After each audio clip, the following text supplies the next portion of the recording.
எப்பயுமே ஏதாவது இருந்தால் ஃபோன் பண்ணுவேன், சிம் எனக்கு இந்த ஷோ இருக்குது வரவியா அப்படி எல்லாம் சொல்லுவா. உடனே சொல்லுவாள். அதாவது நான் ஷோ பண்ணணுன்னா எனக்கு கலாக்கா டீம் தான் வரணும். ஆர்டர் அப்போவே ஆர்டர் பண்ணுவான். நாங்கள் பண்ணாத ஷோஸ் இல்லை. டெல்லியில் வி டிட் பிக் ஷோஸ்.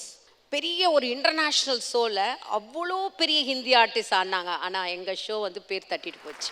ஏன்னா அப்படி டான்ஸ் பண்ணாங்க பசங்க, பாய்ஸ், கேர்ள்ஸ். அது வந்து பாரதிய பிரவாசி திவஸ். கரெக்ட், பாரதிய பிரவாசி திவஸ். ரீசெண்டாக பிரசாந்தோட நாங்கள் ஒர்க் பண்ணிட்டு இருக்கோம் போது சார் போயிட்டாரு, நான் தான் டைரக்ட் பண்ணேன்.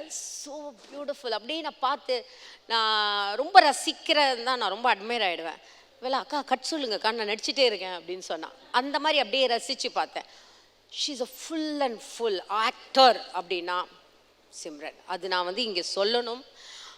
அவ என்னை பற்றி எவ்வளோ சொன்னாலும் வாட் இஸ் சிம்ரன் வந்தா அவளும் அதே தான். She is a totally homely.